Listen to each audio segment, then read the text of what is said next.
नमस्कार, माझं नाव सृष्टी प्रभू शेरकर आहे. मी इयत्ता 7वीमध्ये शिकते. माझ्या शाळेचे नाव जिल्हा परिषद माध्यमिक शाळा पानकनेरका आहे. आमच्या शाळेत एक लायब्ररी आहे. त्या लायब्ररीत खूप पुस्तके आहेत. काही कौशल्याची व काही नेत्यांची व काही गोष्टींची. मी त्यातील हे गोष्टीचं पुस्तक घेतलं आहे. या पुस्तकाचं नाव छान छान गोष्टी आहे. या पुस्तकाचे लेखक बाबा भांड आहे. या पुस्तकाची किंमत 50 रुपये आहे. या पुस्तकात एकूण 16 गोष्टी आहेत. या पुस्तकात एकूण 40 पेजा आहेत. या पुस्तकातील मी तुम्हाला एका गोष्टीविषयी माहिती सांगणार आहे. एक गोष्ट होती. एक गाव होतं. त्या गावात एका काठी खूप हिरवेगार होते व तिथे एक नदी होती. नदीतले पाणी सर्वजण न्यायचे व ते पाणी प्यायचे. दुपारच्या वेळी आसपासातील माणसे तिथं जेवण्यासाठी यायचे व जेवण करून नदीतले पाणी पिऊन जायचे. त्या गावात एक मेंढपाळ होता. त्या मेंढपाळाचं पोरगं रोज शेळ्या मेंढ्या चरायला नेत जाय व तो शेळ्या मेंढ्या चरायला नेत जाय, पण तो खूप खोडकर होता. तो खूप खोड्या करत जाय. ते एके दिवशी शेळ्या मेंढ्या चरायला नेल्या. तो नदी किनारी बसला व त्याच्या मनात एक खोडी आली.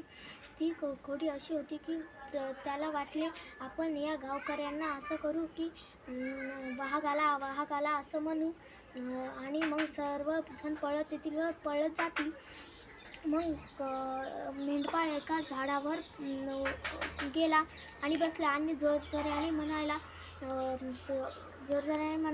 वाघ आला, लवकर या, माझ्या शेळ्या मेंढ्या खाऊन घेते, वाघ आला. आणि मग गावकऱ्यांना आवाज ऐकू आला. गावकरी लवकर काड्या घेऊन पळत आले त्याच्याकडे आणि त्याला म्हणाले, वाघ कुठे? मेंढपाळ म्हणाला, तो वाघ तुम्ही यायच्या आधीच लवकर वापस गेला. तो वाघ माझी एक शेळी घेऊन पळून गेला. गावकरी म्हणाले, बर, आणि वापस गेले. मेंढपाळाच्या पोराने दुसऱ्या दिवशी तसेच केले. असं म्हणाला, वाघ आला. सर्व गावकरी पुन्हा आले. तसे त्याने 4-5 दिवस केले. मग एके दिवशी तो मेंढपाळ दुपारच्या वेळी शेळ्या चरायला गेला. तो शेळ्या चरत होत्या. ते एका झाडावर गेला. तिकडून खरंच वाघ आला आणि तो वाघ त्याच्या शेळ्यावर हमला करू लागला. त्याच वेळी मेंढपाळ झाडावर होता म्हणून तो जोरात चिरकला, गावकऱ्यांनो, लवकर या, माझ्या शेळ्यावर वाघाने हमला केला. पण तो तसा करत होता म्हणून कोणीही आले नाही आणि त्या मेंढपाळाच्या खूप साऱ्या शेळ्या त्या वाघाने खाल्ल्या. आणि मेंढपाळ खूप रडत होता. आणि या गोष्टीवर असं तात्पर्य मिळते की आपण कधीच खोड्या करायला नाही पाहिजे. आणि आपण कधीही खरं बोलायला पाहिजे. या पुस्तकातील दुसरी गोष्ट म्हणजे कुत्र्याचं प्रतिबिंब. कुत्र्याचं प्रतिबिंब हे आपण पाहिलंच असेल. पाण्यात कुत्र्याचं प्रतिबिंब दिसते. तर मी तुम्हाला ही गोष्ट सांगणार आहे. एक कुत्रा होता. तो खूप हावरट होता. ते कुत्रा दुसऱ्याच्या पोळ्या व असं काही उचलून आणत जाय व तो खूप हावरट होता. ते एके दिवशी जंगलात बाहेर फिरायला गेला आणि त्याला खूप भूक लागली. इकडे तिकडे त्याने पाहिले, काहीच खायला नव्हते. ते इकडे तिकडे फिरत होता आणि त्याला एका ठिकाणी पोळी दिसली. ती पोळी मांजरीपाशी होती. तो तिथे गेला आणि जोरान भुकला. ती मांजर पळून गेली व त्याने ती पोळी घेतली आणि ते फिरत घरी जाणार होता. त्याने ती पोळी तोंडात धरली आणि चालला होता.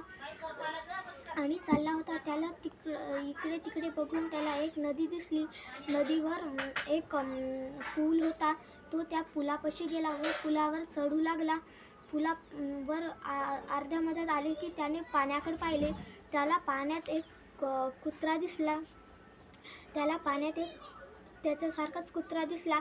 आणि पाण्यात त्याला मोठा कुत्रा दिसला आणि मोठी पोळी त्याच्या तोंडात दिसली. त्याला वाटले, हे कोण कुत्रा आहे? मी याच्यावर भुंकलो तर हे कुत्रा मला पोळी देईन आणि हे कुत्रा पोळी सोडून देईन. तो मग त्या कुत्र्याकडे टक पाहिले आणि तो जोराने भुंकला. हे कुत्रा जोराने भुंकला. त्याला माहीत नव्हते त्याचेच प्रतिबिंब आहे म्हणून. आणि याच्या तोंडातली पोळी पाण्यात पडली. याला वाटले, हे पुन्हा जोराने भुंकला. ते कुत्रं पाण्यातलं बी भुंकू लागलं. याला वाटायला, हे काय आहे, माझी पोळी पडली. मग हे पोळीसाठी आत जाण्याची कोशिश करू लागला, पण याला ती पोळी घेताच नाही आली. या गोष्टीहून असं तात्पर्य मिळते की आपण कधीही हावरटपणा करायला नाही पाहिजे व दुसऱ्यांच्या पोळ्या रोट्या काही घ्यायला नाही पाहिजे. आपण असं कधीच करायला नाही पाहिजे. धन्यवाद.